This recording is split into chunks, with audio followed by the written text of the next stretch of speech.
I'm your host, Jesse Betteridge. This is a podcast focusing on the connections between anime and Canadian media. And on this episode, we're going to be focusing on another show that has had a unique cultural impact in Canada, and that is a cop show, Ghost in the Shell Standalone Complex. And joining me for this episode is, the first time in quite a while, Randy Forbister. Randy usually joins me for our theatrical anime overviews, which we kind of used to do every year. But there hasn't been quite as much to talk about in that area lately, or it's there's been a few obstacles to talking about that like we usually do. Just one or two. Randy, what have you been up to? This year was pretty good to me. I ended up finally getting a PC. So basically all I've been doing when I was at home is playing Final Fantasy XIV. That was the big thing I was up to this year, since I really couldn't do much else. How did you do finding a reasonable price on a video card? I ended up getting a pre-built. So it was about $1,800 on Newegg, and I got like the most recent graphic card, like the 3060. And so like, in that respect, it wasn't too bad. Yeah, it's probably the best way to sort of do that in an affordable manner right now. With all the crypto bullshit going on. I managed to get a PC built just before all that really started, so I'm kind of lucky. But anything you can do to keep the cost down at this point is generally worth it.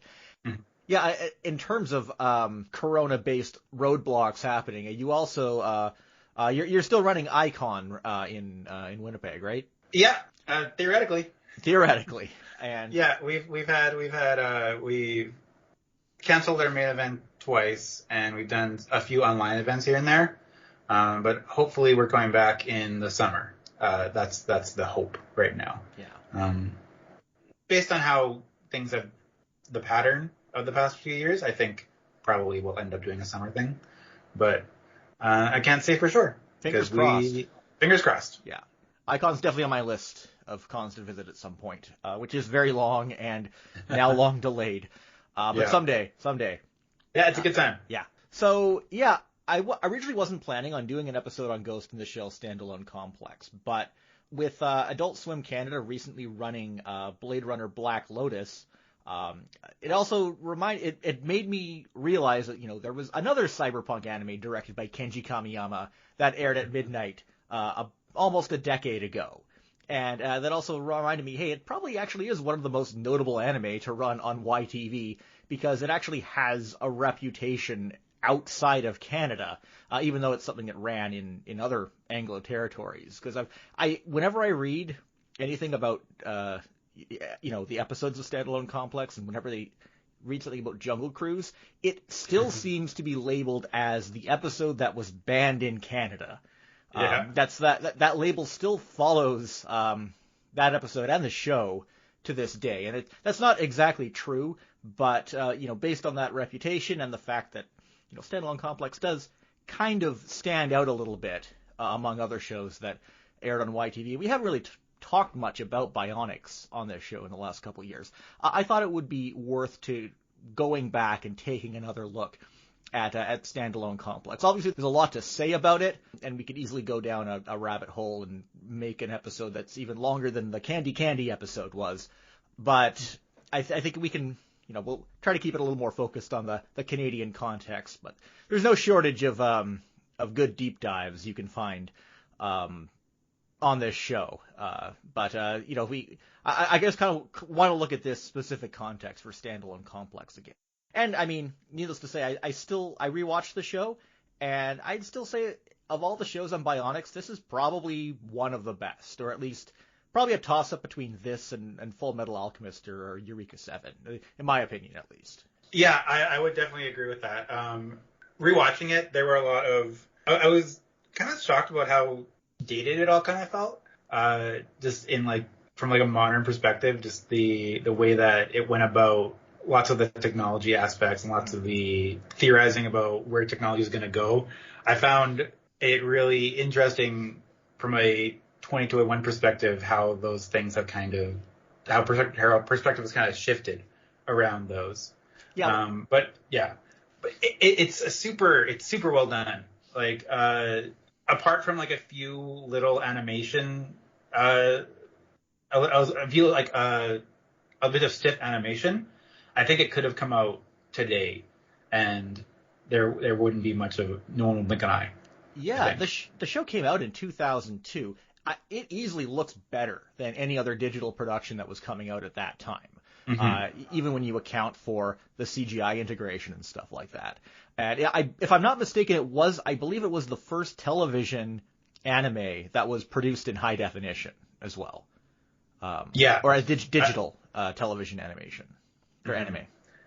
I remember there's a big deal with the DVD releases at the time when they were coming out. Yeah. So if you see an HD version of Ghost in the Shell Standalone Complex, and you may surprise you, there are ways you can do it, but they're not as obvious as you might think. But yeah, it's not an upscale. This was produced in HD. It has a lot of the like the earth tones and muted colors that kind of aesthetics that you'll find of a lot of shows from that time, but it still looks way better than a lot of, I guess contemporaries you'd think it would be like Witch Hunter Robin or Wolf's Rain. It definitely looks better than the other shows that you draw direct parallels to from around the 2002-2003 era. Mm-hmm. I'm probably going to make this episode age like milk by bringing this up. But Randy, have you had a chance to check out any of Blade Runner Black Lotus on Adult Swim Canada? I really haven't. Yeah. Just my time has been focused elsewhere, especially it came out towards the end of the calendar year, so my work got pretty busy. Yeah. And just everything piling up one after another. Yeah. It's interesting watching that show and then going back and watching the show that, a few of the same creatives worked on 15 years ago. Or more than almost 20 years ago at this point. No, 20 years ago at this point. And seeing it's not bad. And I don't want to, I want to try and be nice because of course it's the first non-kids anime to run on a Corus network in a decade. So, I want to encourage people to embrace it and maybe we'll see more. But yeah, it's not bad, but it's pretty mediocre. I feel like, if you're comparing these two shows where you can draw a lot of parallels, it's kind of a step back. It's slow. It is lacking in interesting ideas, and it seems like the biggest thing it's accomplished is just being able to stay consistent with the Blade Runner movies, but it doesn't have a lot of interesting ideas that it brings into the mix, and also the fact that it's CGI and the environments look good. The faces, not so much. The hair is the kicker there. They can't do hair. I think Aramaki and Kenji Kamiyama, they need to be put in CGI jail until they can figure hair out. It looks so bad. And I found it jarring to go back and watch Standalone Complex with that show fresh in my mind. Because even at its worst, Standalone Complex is so much richer, so much more interesting and engaging than something that's more contemporary and coming out now.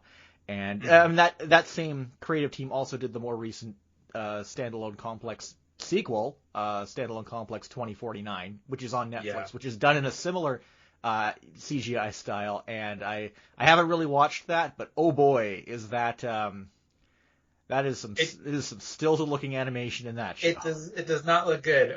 I've seen the clip that kind of got memed around with the naked guy. Yeah. And I was like, I'm okay. I'm good with that. Yeah. So I guess I imagine anyone listening to this has at least some passing familiarity with Ghost in the Shell or Standalone Complex. But I'll just read the Wikipedia summary because it's a waste of time to write this stuff myself.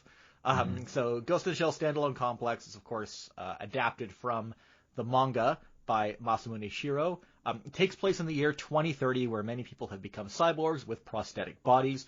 Primarily set in the fictional Japanese city of Nihama, the series follows the members of Public Security Section 9, a special operations task force made up of former military officers and police detectives. In this first season of Standalone Complex, which is the only season that aired on YTV, focuses on the Laughing Man incident, wherein a hacktivist ultimately reveals to the Major that he had discovered that several micro-machine manufacturing corporations working with the Japanese government suppressed information on an inexpensive cure to a debilitating disease in order to profit from the more expensive treatment. Following this, he abducted one of the owners of the company and attempted to force him to reveal the truth on live television, resulting in the hacker live hacking everyone's vision and cameras at the event to cover his face with a stylized laughing face logo that became synonymous with his image.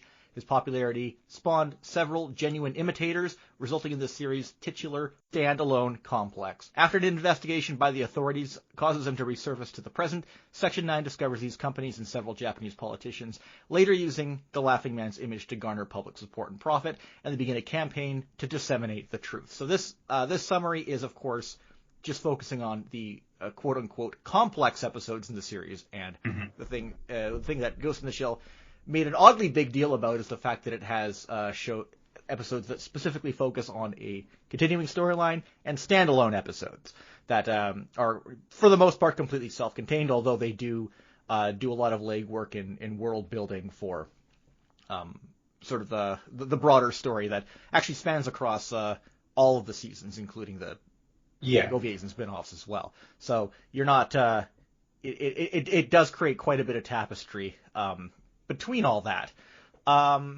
So, Randy, for Ghost in the Shell Standalone Complex, how did you first encounter it? Did you see it on TV, or were you following the fan subs or the DVD releases? My experience with the fan sub was just going back to the memes again. Oh yeah. When it was first being fan subbed, there was a comparison image that came out about kidnapping, about I think it comes from episode 4 or 5 of the series, and you're talking about mass naked child events. And one of the fan subs calls them mass naked child events. Yeah. That was the first I ever heard of Standalone Complex coming out. Then I heard about it from the magazines, from like the Anime Insiders, and finally, when it first came on TV, that's when I started watching it for the first time. Yeah. When I actually stumbled upon the show, I think in a similar fashion to the way you did. But one of the most notable things, apart from the TV broadcast of Standalone Complex, is that the DVD releases of the series, you could actually buy them in stores. You could find them in the new release section on the day they were supposed to come out. And I think, looking back 20 years, maybe there's not the same kind of appreciation for this kind of thing, or people don't remember what it was like, or people have never experienced, an era where it was important to be able to get home video releases. But this was a huge deal, and this was at a time when Bandai Entertainment titles, and Bandai was for the most part handling a lot of the production for the localized version of Standalone Complex. You couldn't get their DVDs anywhere. They were not in any mainstream store. They did not have a distributor. You couldn't even get them on Amazon.ca. They were just you had to import them. It was your only option, and there were fewer options to import titles like that back then than there are now.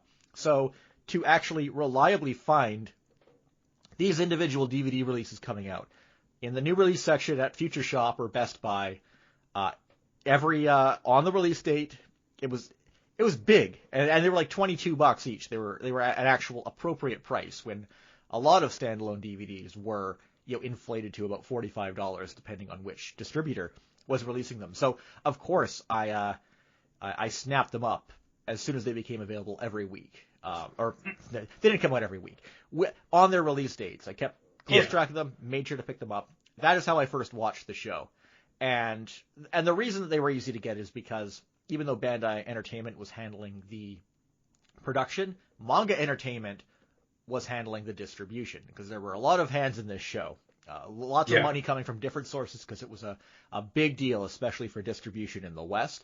And the thing is that Manga Entertainment, they were one of the only anime distributors at that time that their stuff was everywhere. You could find you could find their stuff in every store because their production quality was not very good on their titles, and they often had a lot of their content also was not good, but you could find it everywhere because they had I think at that time they were owned by Anchor Bay, and even before that they were working with related companies who had strong distribution channels and could get the stuff out there at a reasonable price. Bandai Entertainment did not have that, so it had a big leg up in that department, and that was really that was really valuable. I was gonna bring us up a little bit more into the discussion, but yeah, besides watching it on TV first, I started picking up the DVDs because every Boxing Day, HMV would have a sale, and I would go specifically to look for what anime DVDs were on sale, and it was always Ghost in the Shell DVDs for about $5 each. So I picked up as much as I could all the time. I ended up getting like volumes 4, 5, and 6 of the first season and volumes 1, 2, and 3 of the second season. That's all I ever managed to get. But I ended up watching those DVDs a lot. I guess Ghost in the Shell was such a popular series at the time that they actually translated and released the first official logbook. Yeah, which is yeah. And you could find it everywhere. It was so weird. Yeah, yeah. So it's a guidebook that covers the first 18 episodes of the series. It has write-ups for the characters, like the episodes where they show development in their characters, episodes where they show development through their actions, and then has like a write-up for every episode from 1 to 18. Has some preliminary sketches and includes also a DVD with a bunch of special features, behind-the-scene features. And this thing I ended up getting for like $10, and it's still one of my prized possessions. I ended up actually getting it signed by Mary McGlynn and Richard Ekbar. Yeah, when they were at Otakon Vegas. Impressive. So I didn't even realize that till I actually went out to go pull it out. And I opened it up and started looking through, and I was like, oh yeah, this is signed. I actually got this book signed.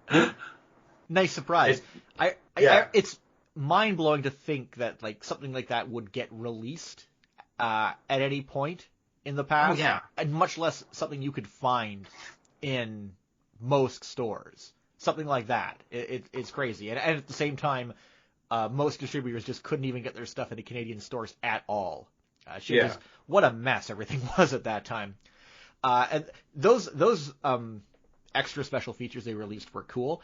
But the DVDs themselves also have great special features. Every one had at least one interview with a key staff member or voice actor who worked on the show, and those were taken from the Japanese DVDs.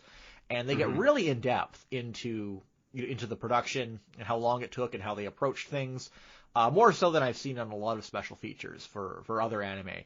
And there's also in one of the interviews, and I rewatched a lot of this stuff now, but there was one thing I will never forget, and that was the fact that Kenji Kamiyama forced the writers to watch Armageddon when they were working on Standalone Complex, saying that it's a dumb movie, but it makes people feel emotional, so you need to hone that into these episodes that you're writing.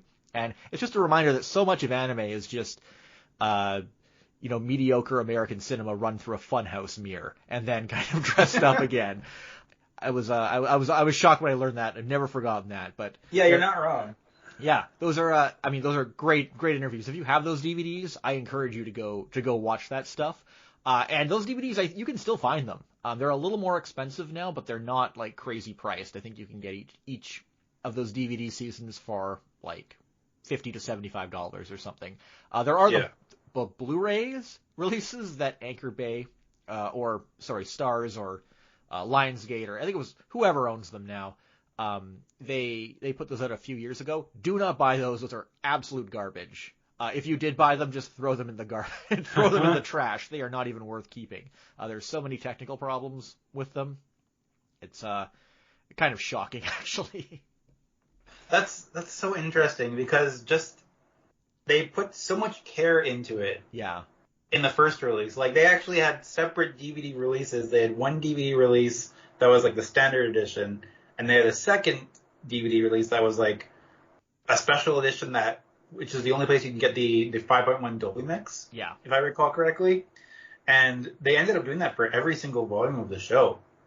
And to go from like, this is a huge, huge release to here's this bare bones, we barely put any effort into it, like almost like a shovelware is really interesting. Yeah, well, it just goes to show what happens after a couple of major studio acquisitions. Things just fall on the wayside, and yeah, it's kind of sad knowing we're probably never going to get another actual decent Blu-ray release of it. But we'll get into the availability of the show a little bit at the end. So I mainly want to focus on the context of YTV and their broadcast of the show. But we will take a quick step back and just look at the background of where Standalone Complex came from and how it's connected to previous versions of Ghost in the Shell. The original manga, which in Japan has always been under the title Kokaku Kidotai, which means Mobile Armored Riot Police. And that has always been the title that this franchise goes under. The complex kanji compound you see always attached to this series, it does not say Ghost in the Shell. It says Kokaku Kidotai. And that's because in Japan, at least especially with the original manga, on a commercial level, this was sold as a police manga set in the future. That's the genre that it is theoretically supposed to fall under. And it was that's how it was published across 11 chapters between 1989 to 1991 in Weekly Young Magazine from Kodansha, but of course it wasn't actually published weekly because they're fairly long chapters and just not very many of them. The manga is, of course, as I mentioned earlier, by Masamune Shiro. That is the pen name of Masanori Oda. This guy, I've read a lot about how he's considered to be reclusive. I even see him described as the J.D. Salinger of Japan. But I think we actually know more about him than we know about a lot of mangaka. We know that, for the most part, I think he still lives in Hyogo, Japan. He lost his house in the 1995 Kobe earthquake. He used to be a high school teacher. He's been at conventions. There's photos of him circulating around the internet. Yeah, I think we know a lot about this guy compared to a lot of mangaka out there. I mean, compare that to Gotoge Koyohara, who is the Demon Slayer mangaka, who we know literally nothing about apart from their birth date. But I don't know. I think this perception that he's reclusive kind of came from earlier Western perspectives when we didn't have access to as much manga or didn't know as much about manga authors and just weren't used to this idea of most of them kind of being anonymous. Yeah. But I think one of the worst things that can happen to you is to become famous. So I'm not surprised that lots of mangaka want to keep it hidden. Yeah.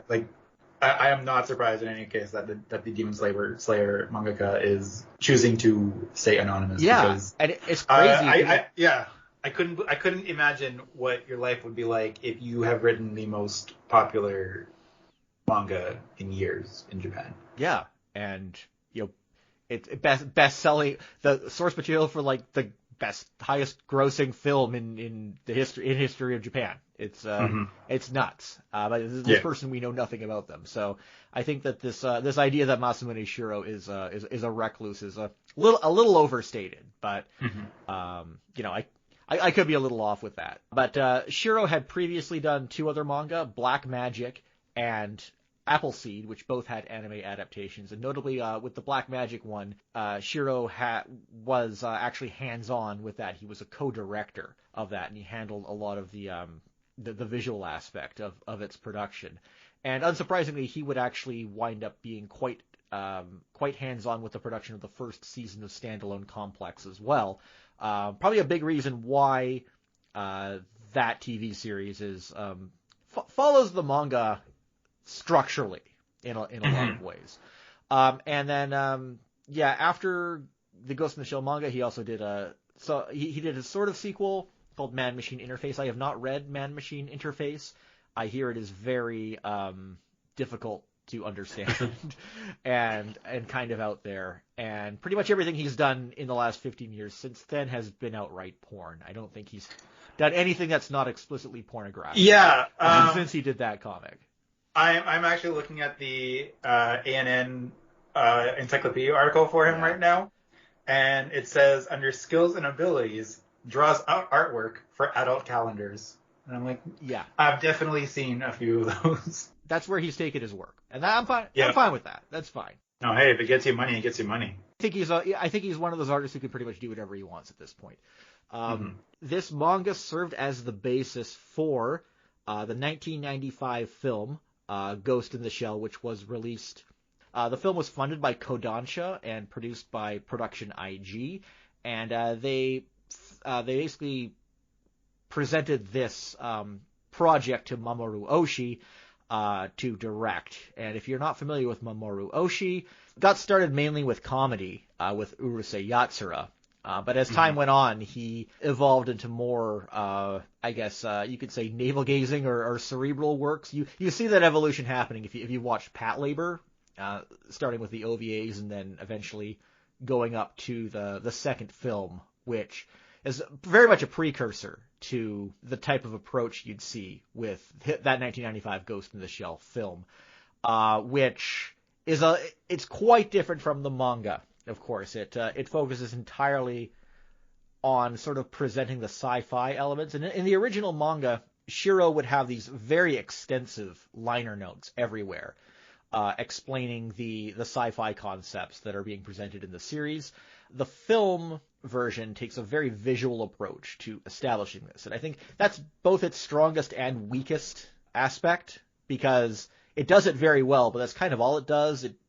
It communicates these ideas in a very visually engaging way, but I don't think it really makes it compelling. I'm not sure what your thoughts are on the film, Randy. I think it's an interesting work, but I think I find it a little dull personally. The first time I actually saw it was when it came back. Like, speaking of me being a theater guy, yeah. First time I saw it was when it was in theaters about 5 or 6 years ago. Yeah. And I kind of dozed off during it because I was coming to it right after watching Akira, which is a very high energy, like, spectacle movie, and then to go into a little more heady, soft, like, introspective movie kind of put me to sleep a little. And I ended up watching probably the first half of it before I went to bed last night, actually, taking a break from watching Standalone Complex to go watch more Ghost in the Shell before I went to bed. And I think there's lots of really good ideas in it. The visuals are amazing, honestly. I think that's the big thing is the way the visuals and the score really sell that movie. They do, yeah.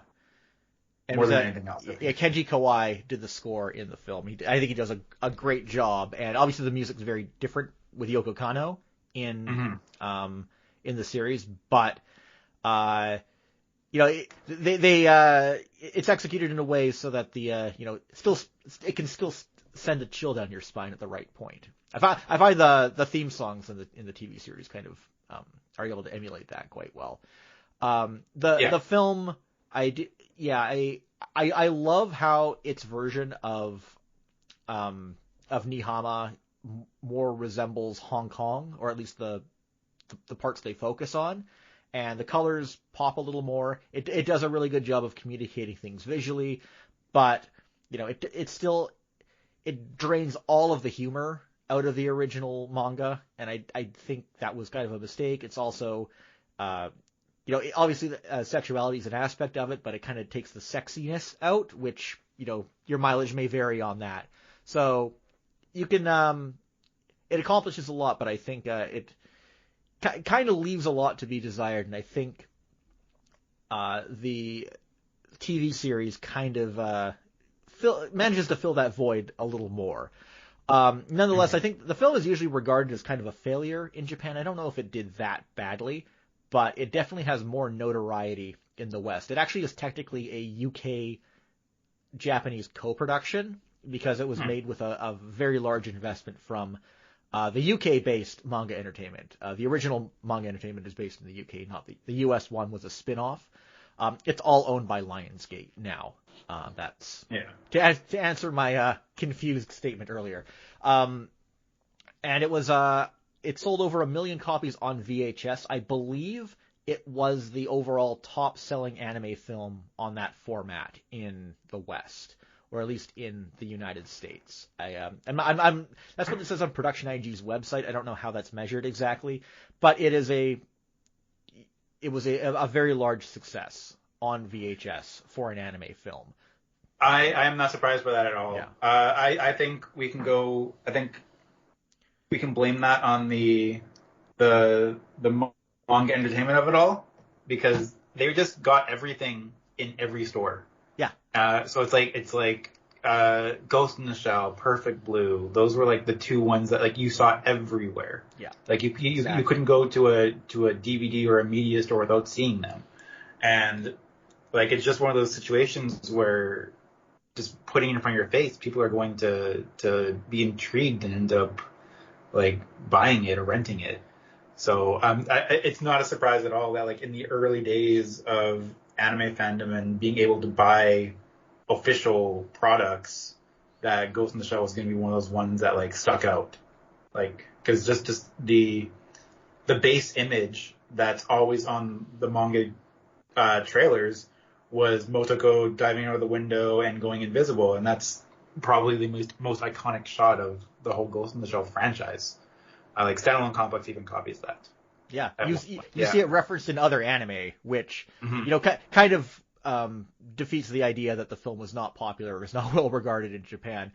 Mm-hmm. Yeah, and its theatrical release, even if it wasn't as successful, it was it got a lot of attention among critics. I think one of the first actual analyses of anime, or rather close look at anime that I saw, Siskel and Ebert's review of it in when it was released in 1995 or 1996, which around that same time that Sailor Moon was first airing, and we were seeing the Anti-Gravity Room and kind of having this more explicit discussion was going on about anime. And I remember that's how I first learned about Ghost in the Shell was seeing that review, and of course that that helped lead to a very successful home video release. Mm-hmm. So moving forward with the continuation of this franchise was a no-brainer, and it's also not surprising that the Western market would be a focus and a big financial contributor to it as well. Even though that it took a few years, but Production IG, along with a number of partners, including Bandai Visual and Bandai Entertainment in the West, Dentsu, NT or Nippon Television Network, and Tokuma Shoten, interestingly, rather than the manga's original publisher Kodansha, was a sponsor of it as well. And Victor Entertainment, Manga Entertainment in the UK, Anchor Bay in the West, and also Adult Swim put money into this series while it was still in production. Uh-huh. I think they were a later contributor, but that did lead to them basically permanently getting the broadcast and streaming rights. Of course, later on we're going to go into availability of the show, but in the United States, it is still on the Adult Swim website. Both seasons are streaming. They're pretty much there permanently, as far as I can tell. I think they have some, if not perpetual rights or rights in perpetuity, then a very strong grasp on those rights right now, even if they're not exclusive. So a lot of parties putting money into it. And Mamoru Oshii was not directly involved in the first season, but it didn't stray very far from his creative influence because the director was Kenji Kamiyama. So he is from sort of Mamoru Oshii's creative pod in Production IG. He was unit director on Jinro. He wrote the screenplay for Blood the Last Vampire. He had a lot of involvement in the Patlabor franchise, and he also directed the Mini Pato Patlabor shorts that came out around the same time as Ghost in the Shell standalone complex. So he directed the series. He did the series composition, the script, storyboard, and he was the chief writer. And although he was the chief writer, I think a lot of unique ideas or engaging ideas in the series actually came from one of the main writers, who was Dai Sato.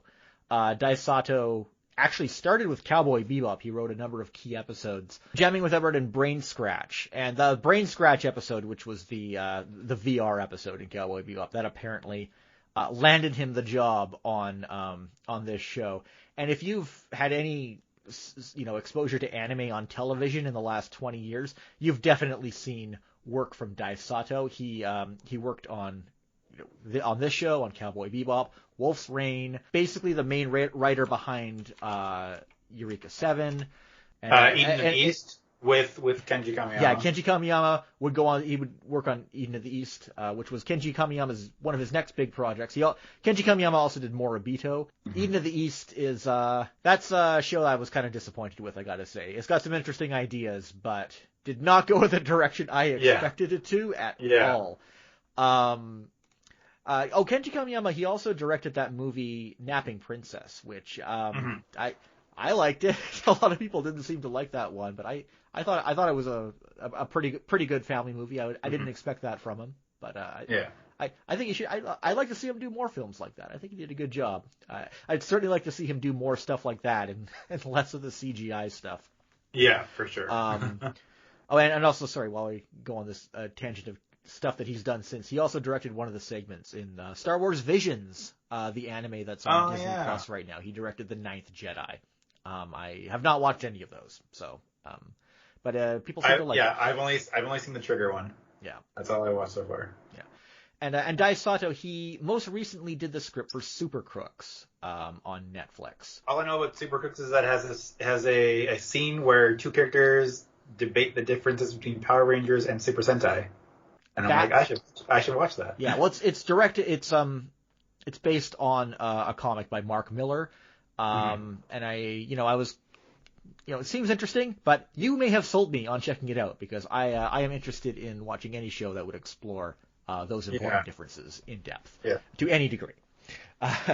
And there were a number of other people who worked on the show. I think that one of the most important to highlight, though, is Yoko Kanno, who did the highly eclectic and memorable soundtrack on this series. We could talk about this a little bit more on how the show's held up, but very, very great soundtrack. I know that a lot of the tracks in it have been subject to criticism because of plagiarism accusations.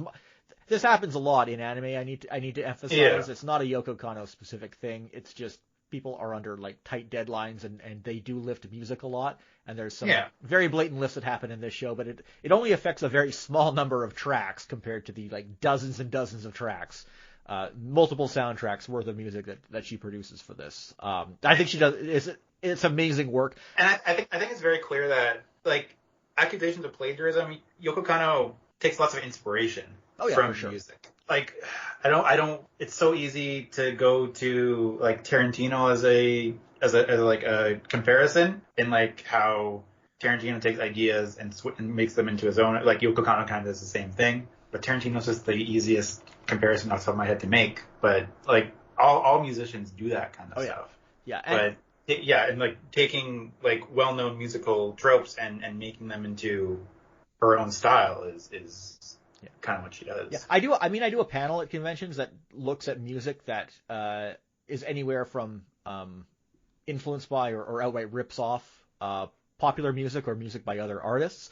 And I have to be honest, there are a couple of tracks that she did that are outright lifted and almost identical to other tracks, but a lot of the stuff I had to dig through the song for like an hour to actually find the part that was similar. And in that point, it becomes much more questionable. It's much more subjective. So this is something that you see come up in like YouTube comments a lot. And I think that I think a big reason is just because Yoko Kanno is so prolific. They're just she's the only anime musical artist a lot of people can name, so they go after her a lot. But that's a whole topic in itself. Incredibly memorable and powerful score that she does from this, and it's taken from so many different types of sources. You can't even pin it down to one type of influence. I love so many tracks from this show, and like I said, all 4 theme songs for both seasons, it has this way of just sending chills down your spine, like right with the way that the TV cut starts. I really forgot how much I liked Lithium Flower until I heard it 26 times in a row. Yeah.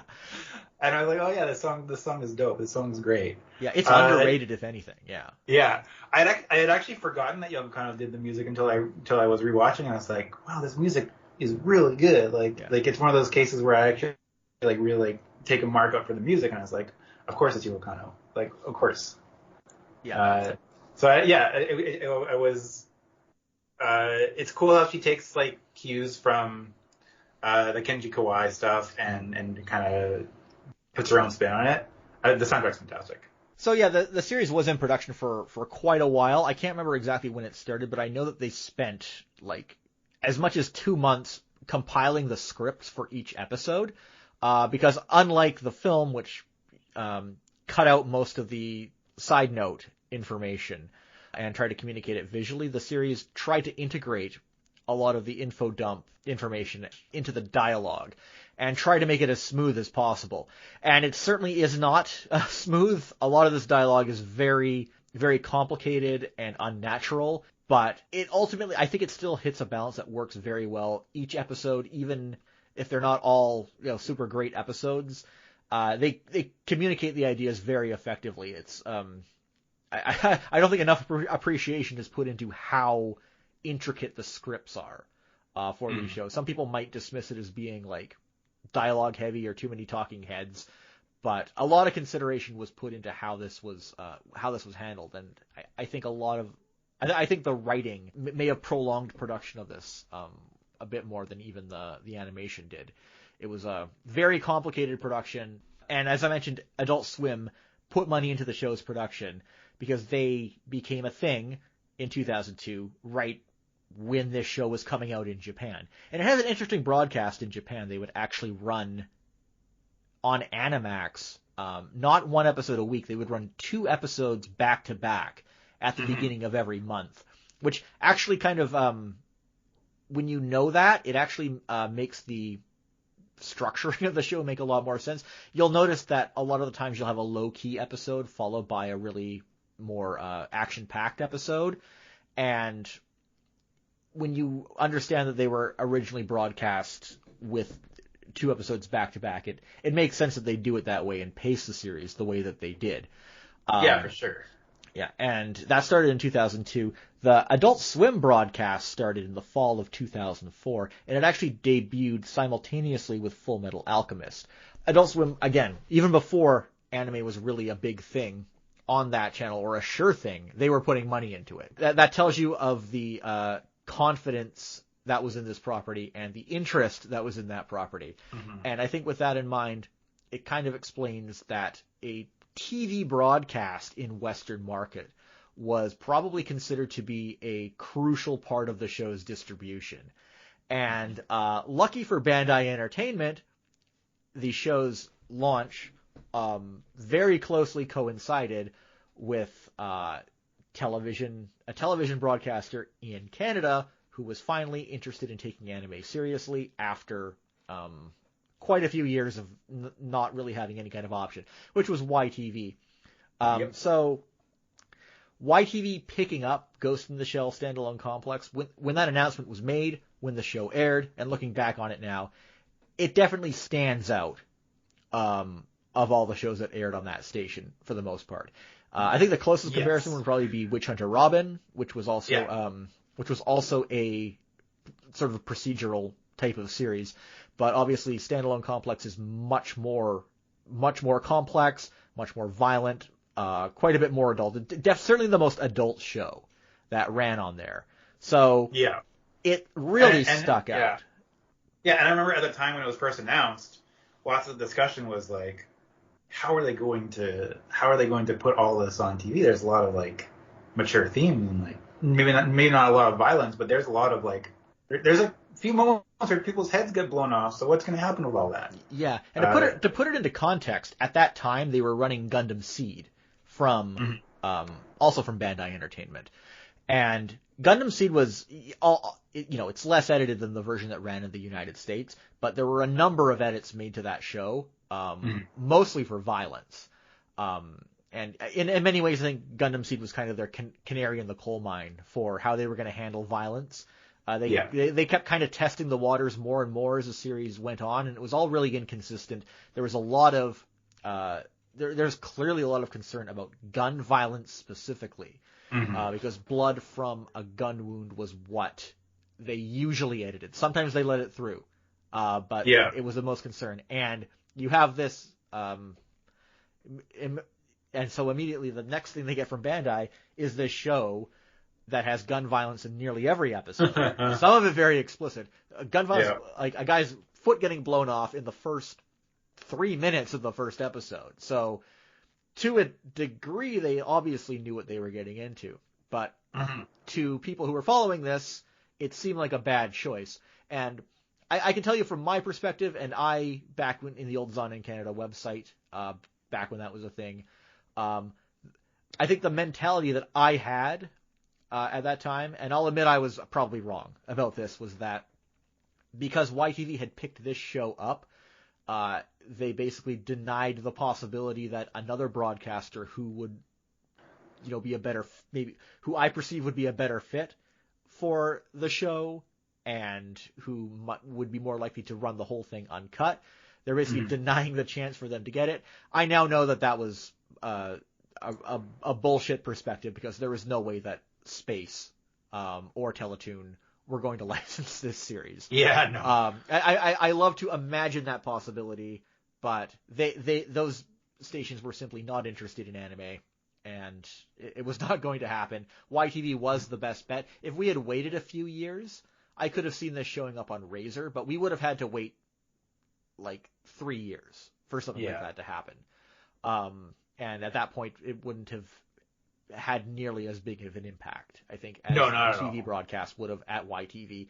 And there's a lot of questions as to why YTV went for the show. At that time, as I mentioned, Full Metal Alchemist aired at the same time in Adult Swim. So it seemed strange that they would go for standalone Complex over Full Metal Alchemist, which, even though, while Full Metal Alchemist is obviously very violent, it seems like a better fit and more in line with what YTV had been acquiring up to that point. And the reason, of course, is that YTV had a relationship with Bandai Entertainment. They did not have a relationship with Funimation. In fact, when you step back and look at the whole Bionix block, it's almost entirely composed of anime that were acquired by the first two companies that YTV worked with, either from Viz or from Bandai Entertainment. The only exceptions were Full Metal Alchemist and Case Closed. And they obviously went out of their way to get those later. Yeah. But it was it was definitely a most of their acquisitions were made out of convenience more than anything. But that's fine. That's just how these things work. But that is the kind of the truth behind that block. And I will say, I really wish that I could ask John Rooney more about why YTV he acquired. He was head of programming at that time, and he actually has been on this show. And he was kind of alluding to this a little bit. And I really regret not sort of getting more in depth with that about him, because he actually, I haven't mentioned this on the show yet, John Rooney actually passed away December 2020, last year, from complications of a stroke, which was, I didn't find out about till later, and I was really choked. It's very tragic news that I found, and it's unfortunate that I didn't get to talk to him or learn more from him in that time. I actually had him on episode 19 of this podcast. It's called The Full Gamut. If you go to the SoundCloud page, I actually have it listed as a spotlight episode. Even though we didn't get into Ghost in the Shell too much, I think it's one of the most interesting episodes, more in-depth episodes we've had, where we look at kind of anime on YTV and Teletoon. But I really wish I could go back and talk to him more about that, but unfortunately that's not an option. But with a few years of context to look back on all of this, we can kind of extrapolate a lot of why this happened, and how this happened, and maybe see that it actually wasn't that weird after all. Looking at just the big push they made for it in general, even with Adult Swim trying to getting it on TV in the States, that it's not a big surprise that they'd try to get it over here too. Yeah, there was definitely a big interest in just getting it on TV no matter what.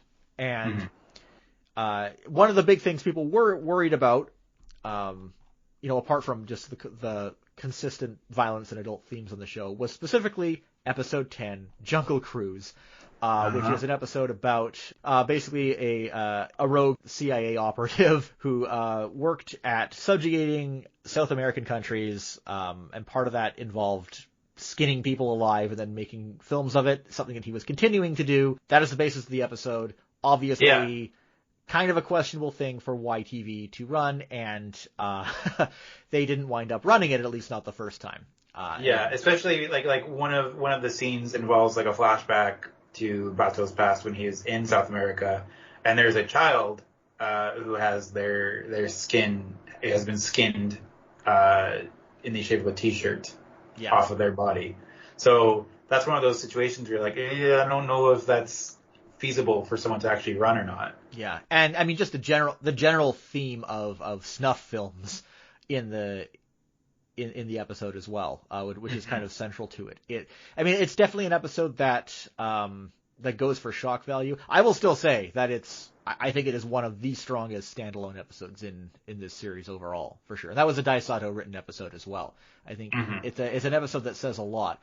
And it was at the front of a lot of people's minds. And the fact that YTV, and it's also worth emphasizing that YTV had it scheduled, but then at the last minute it was removed and replaced with a repeat of the first episode. So they didn't really know what they were getting into until close to the time that episode aired. And I gotta say, it's not reasonable to expect that the people responsible for doing acquisitions would watch every episode of a 26 episode series. Even though this had run on TV in the States a year before, you can't expect them to know every detail, especially with a show with lots of, again, standalone episodes like this. But, it kind of suggests either that Bandai may have misrepresented the show to them, or at least maybe they should have given them a heads up about the content of this one episode. Yeah. Or it's also possible that YTV did want to make a bold acquisition choice and it blew up in their face. And it's kind of unfortunate that it played out the way that it did. It got a lot of attention when this was skipped. And it didn't take them long to relent, because they actually, on December 30th of that same year, they ran a short marathon before New Year's, and debuted this episode at 1:30 a.m., completely uncut, including all violence and even nudity was kept in. And they actually did include this episode again on the regular repeats. They even aired it as early as 12 a.m., which was the show's regular time slot. And I also, that's one thing I didn't mention. This was the first anime to debut at midnight, as opposed to the earlier hours, which kind of showed that YTV was willing to take a chance for it. It had a more severe disclaimer at the beginning as well, just to clearly communicate that this was a little different from the other shows. And they did indeed. There were some small edits made to the show, but for the most part, it was uncut. There were no edits to violence. There were some edits to some very minor edits to sexuality and language. But for the most part, did they edit out? They must have edited out the "fuck you" in the last episode. They did, which is unfortunate because that actually had meaning to it, because it's a reference to Catcher in the Rye. But the "fuck you" carved into the handrail, that was cut out. That was one of the only edits they made in the second half of the series. But that's just how it goes sometimes. Of course, yeah. And overall, it was probably worth having this show run on YTV, because I think it has a much stronger reputation in Canada because of that. But again, it's too bad that they didn't run the second season, obviously, because they hit this whole snag with this one episode. And the second season's better. Yeah, in a lot of ways. The second season, Mamoru Oshii is more hands-on with it. I have to go back and watch it again, because there's a lot that I don't remember, because I have not rewatched it as many times as I've watched this first season. Yeah, same. But I remember lots of the standalone episodes are better in the second gig. Definitely, Because I remember being like a teenager and being like really hit by how poignant something was. So I wonder how that would hit me now. Yeah, it does. I fully intend to go back and keep watching now that I've watched all of the first season in like 3 days. I'm like, oh yeah, this show's great. I'm gonna watch more of it. Yeah, I need to go back and rewatch Second Gig as well. I know the complex episodes go in a very different direction, and you can tell that Mamoru Oshii was actually more directly involved with the second season, because it chases after much bigger ideas. The first season sticks with things that are much more contemporary, much more like the things you'd find in a regular procedural, but with some sci-fi concepts sprinkled in at the core of each episode. But it's ultimately a lot more grounded in the expectations for, modern technology in the early 2000s.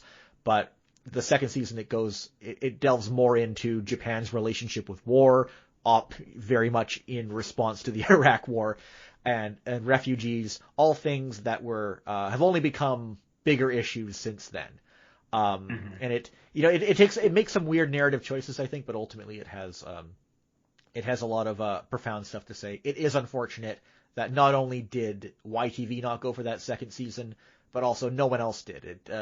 Actually, now that I think about it, I'm kind of surprised that Razer didn't go for that. It actually seemed like kind of an obvious choice, but I guess they were kind of screwed over by that Bell acquisition. That kind of cut them short of what they maybe could have done. And the other thing is that also if YTV didn't hit the snag with the Jungle Cruise issue, maybe they could have been bolder in the acquisitions that they made. Maybe we could have seen stuff like Bebop or Ava air in that midnight slot later on, but or Blood Plus, or shows that were a little less safe. But unfortunately, we never got to see that possibility. Really. No, I think this was like the edgiest, like the most edgy that they ever ended up being. Yeah. It's a lot of could have beens there, but that's just the reality of how this stuff plays out a lot of the time. But I'm glad we got what we did in that case. And you know what? That said, it was successful. This show had almost 3 full runs. Its last broadcast was March 2nd, 2007. It was still chugging along at 1:30 a.m. at that point, and I think it probably just left because they lost the rights at that point. So it had a good run, better than a lot of the other anime on that block did.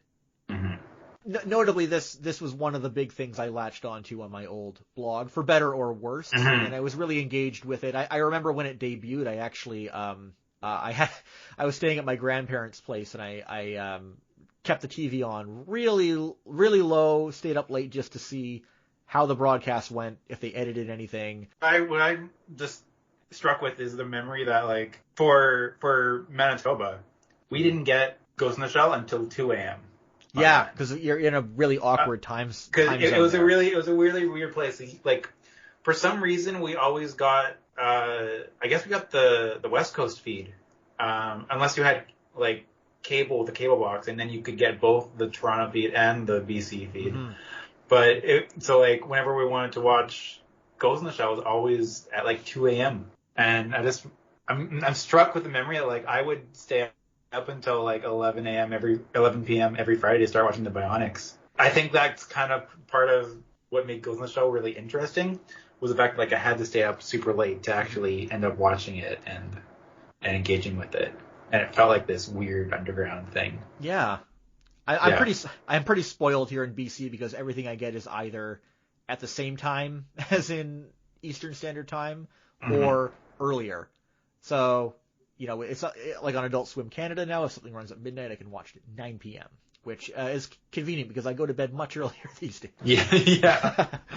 But yeah, it's definitely an interesting highlight on in YTV's overall offerings of anime over the years. And it's again, too bad it didn't work out, a little differently. But yeah, that said, we both recently rewatched the show.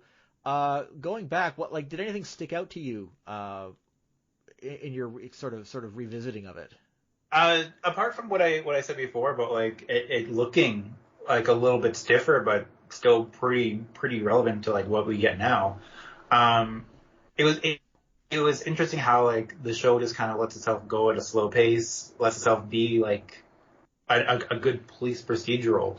I thought that was really interesting and like the Laughing Man stuff, like the fact that, like, this really, like, how influential the Laughing Man symbol became at the time, and how it's, like, really a story about like hiding medical information. I found that really interesting. Especially what I found because it in the whole going back to, like, the show being more about contemporary issues than getting too in depth with bigger ideas or the technology aspects. This show had a lot of. I was really interested by how much focus this show put on narcotics control, and its relation to the pharmaceutical industry. That criticism seemed to be more prominent than anything it had to say about technology, but it intersects in a really intelligent way. And I found it interesting. Like, this show is like very negative about the way drug control works in general, especially in Japan. How like the narc squad, like they're just these like crude hitmen. Mm-hmm. I found that was quite a statement. Yeah. for it to make, that I found surprising, especially in the context of other things in the show. But that really struck out to me too in the rewatch. And I do say, mm-hmm. I will also say the complex episodes are all very good. The standalone episodes, most of them, honestly, on revisiting them, weren't really that great. Or at the very least, if they had anything to say, it was usually something mildly interesting at best. Yeah, like there was like one or two that I like Jungle Cruise. Jungle and Cruise, I would say, is probably the best one that is not focused on the Tachikomas. I think so. The Tachikomas, they had a really good episode. I thought that was like that was one of the standalone ones that tied in overall with the whole series. But like that Tachikoma episode was really good. Yeah, the Tachikomas are so great. Mm-hmm. They embody everything that the movie lacked, and they're really cute. They're really funny, but they never really drag the seriousness of the show down. They can stay funny and cute even in like the most intense moments, and it just feels natural and consistent, and it's really good. And those Tachikomatic days sequences that they run at the end of each episode instead of a next episode preview. Say the show is so much better when you have that those bits at the end. They're so funny and they add so much, especially in the latter part of the series where the Tachikomas aren't there anymore and have been taken away. They add so much little bit of flavor at the end, and it's unfortunate. Yeah. Why can he cut an ad for Standalone Complex? I think I only saw it run a couple of times, but they actually used footage of the Tachikomatic days. Makes me kind of wish that maybe they had just compiled them as a special or something. That would have been fun, but they probably weren't able to do that. Yeah, I started on my rewatch without them, and then I was like, what am I doing? And I spliced them in, and I watched them after each episode. Yeah. They're great. They're so cute. Yeah, it's so good. For other standalone episodes, I did like the one about the revolutionary leader and the ghost dubbing. That was pretty interesting. Yes. And well written. And the human trafficking episode I thought was another good one. Most of them I'm just like, this is okay. I want to get back to the main story, please. And that's another thing, is that the balance of the show is not very good. You have a bunch of the complex episodes mixed in with the standalone episodes early on, and then there's this big stretch where it's just only standalone episodes for the middle of the show, and then it's all complex episodes at the end. Yeah. And I feel it feels a little off balance. I think it would have been nice if they had found a way to balance it a little better, especially given how much time it took for them to compile all these scripts together. And if I recall, the second season handles the balance part of it a little better. I think so, yeah. One little known fact, I think this has kind of disappeared now, but there were compilation OVAs for both seasons of Standalone Complex. And what's funny is that these compilation OVAs are not very good. They don't add anything. They cut out key plot details because they only focus on the main complex storylines of each season. They crop everything to a different aspect ratio, which is very noticeable and unnecessary. In Japan, obviously, they could just keep the dialogue in the footage that they splice together, but obviously you can't. It's a lot of work to restore that properly when you're working with the English dub. So Bandai Entertainment, when they released those compilations, they opted to redub it. But to save money, and this was back in the good old days when you could send something to Ocean Studios in order to save money, they actually had Ocean Studios produce their own dub for these compilation OVAs. You can actually find it on archive.org right now. That's how kind of lost media this is. Okay, I wouldn't say it's actual lost media, but that's how sort of forgotten this is, that they could just upload it to archive.org. It's an historical artifact. And I gotta say, it is weird watching these things. I checked out a little bit of the first compilation film. It is so strange to hear these voices coming out of these characters, these established Ocean voice actors. Alison Matthew, whose forte stolen from Galaxy Angel. She does the voice of Motoko Kusanagi. She's okay. She does they're all voice matches. She does a pretty good job. You could almost be fooled into thinking that it is Mary Elizabeth McGlynn doing that voice. Russell Roberts, who an actor, I don't think I've heard him in anything else. He does Aramaki. He does a pretty convincing imitation of William Frederick, who's always been the English voice for Aramaki, and I think basically everything. But man, when you get to those other characters, David Kay. Yeah. David Kay is the voice of Bateau, and it sounds wrong. You have this very distinct, prominent voice actor replacing Richard Epcar, another very distinct, prominent voice actor who's impossible to imitate, and my brain can't process it. Yeah, same with Togusa. I only spot checked it because you told me about it. I was like, oh, I gotta at least see a little bit of this. Togusa, his replacement was really different, but Trevor Duvall is Togusa in this. Yeah, like it's hard to replace Christian Freeman, frankly, too. Yeah, I mean, he's just this guy you hear in every dub, and that's the thing about the standalone complex stuff. They had the top talent working on this at the time. They're not the only actors who came from the movie were William Frederick and Richard Epcar. Everyone else was replaced, but I mean, they're all great. They're all memorable. If you've watched even 10 anime dubs in the last decade, you have heard these voices for sure, guaranteed in something.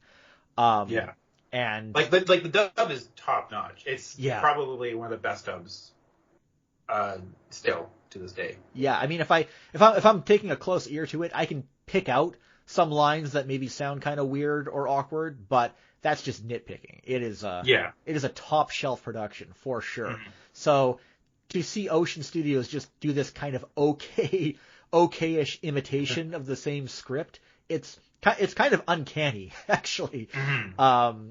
And again, just like David Kay as Bateau, Trevor Duvall as Togusa, it just makes everything sound so off and so bizarre. If you want to listen to something, if you're used to the TV series and want to listen to something that's a little bizarre and unnerving, check out this dub because it's it's something for sure.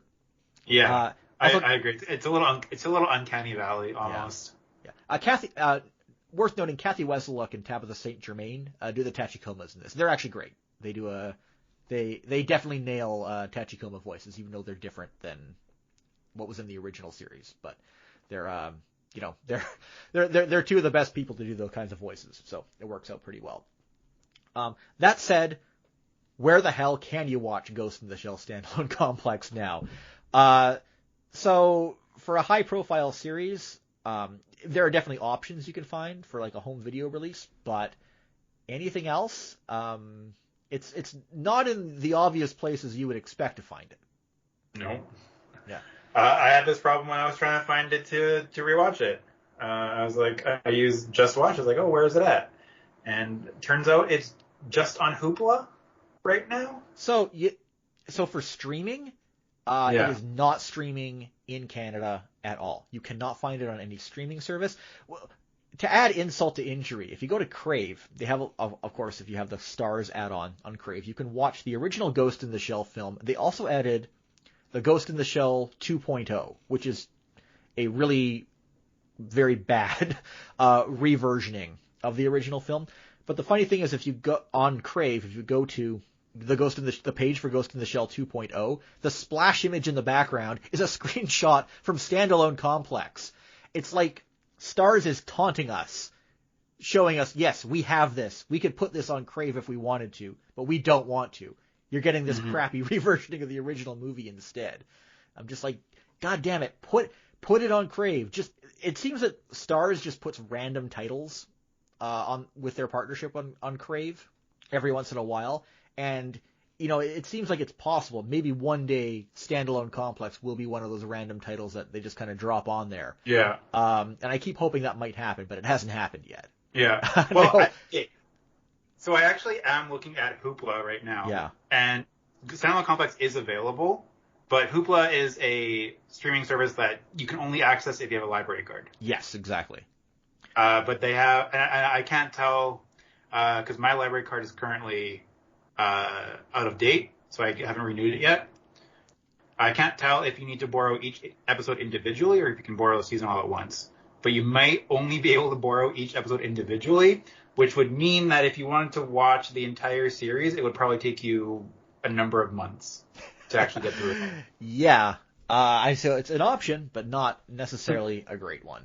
Not a good one. You know what? Both seasons were on Plex a few months ago, earlier this year, but they literally could not have been on more than 3 months because I noticed them 1 week, and then a few weeks later I couldn't find them again, which was really annoying. And they had the HD masters and everything on there. I'm just like, no, how did you let that happen? You had such a valuable content there. I mean, nobody would ever think to look for them on Plex, but they were there. And of course, I think the streaming situation in the States is a little precarious as well. I heard that Starz had it on their service. I don't think it's on their dedicated service anymore. It's I'm not quite sure, but you can at the very least it is on Adult Swim's website in the States. So even if you can't find it anywhere else, you can always know that you'll be able to find it there. Outside of that, you can actually buy it digitally, which might be the best option. I think it's on both Google and Apple, but you can also get it on Steam. You can buy the season sets for like $25 on Steam, and I know that the Steam version is bilingual, so that might actually be the best option to get it. But I know it seems weird to spend $25 to buy a season of anime on Steam of all places, but it's there. I can't think of anything else you could buy that way on Steam, but it is there. I checked. It's the weirdest thing. Gee, that's bizarre. Yeah, but yeah, I hope someone can get this streaming in Canada eventually, because I think a lot of people will probably want to go back and revisit this show, especially. You know, like I mentioned, the 2049 sequel is on Netflix right now. It makes me kind of surprised that no one is going for it. Yeah, me too. You'd think with that release, someone would take it. And like even when the American movie came out, there wasn't really a good way to get Standalone Complex. I think that the Blu-ray release came out around that time, and then it was so bad that they actually just pulled it from the market and then never re-released a better version. Yeah, so sad.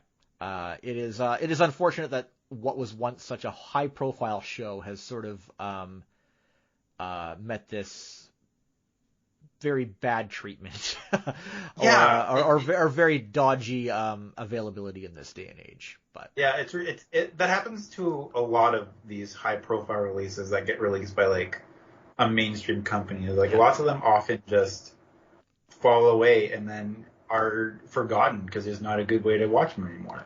I mean, also look at the Cowboy Bebop movie. That used to be everywhere, but now there seems to be some. Funimation had a release they put out, but that's been out of print, and now it seems to be in some like rights hellhole. Like it's on Netflix, and it seems to be the TriStar Pictures release version, but it's only in Canada and South Korea. There's something strange going on there. We're definitely paying a long-term price for shows that had wide distribution from larger companies back in the day. Yeah. But at least we got to enjoy them then. At least they had an impact then, and I hope things get a little better with that moving forward. Yeah. All right. Well, I think that's pretty much everything I've got to say about this. Did you want to add anything else before we wrap up, Randy? I think that Ghost in the Shell was really good. It was pretty important to be on TV. It gave Bionix like an air of legitimacy more than the basic shows from before I'd already done. Yeah, definitely a prestige title. Yeah. Yeah.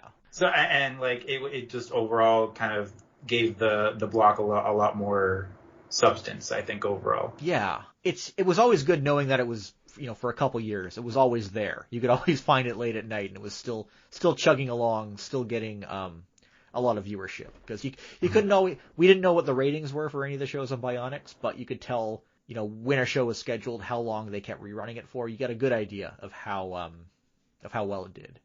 Just Yeah. too bad we never got that second season in Mm-hmm. in a broadcast. That was Yeah. That's definitely a disappointment. So Randy, thanks for joining me again. Where can people find you online? You can find me online on Twitter. I'm at ChandyRam, basically Randy Chan with the first syllable replaced. And you can catch me theoretically at an anime convention at Icon in Winnipeg in the summertime, hopefully summer 2022. Fingers crossed. So thanks for tuning into Zon in Canada. You can reach me on Twitter at jbetteridge or email zonincanada@gmail.com. The theme song is by Ultraclystron and can be found on his album Packet Flood. And you can find that at ultraclystron.com. Please subscribe to the show on Apple Podcasts, Google Podcasts, Spotify, or your podcast app of choice. If you know anyone who might be interested in the show, please recommend it to them. See you again.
Human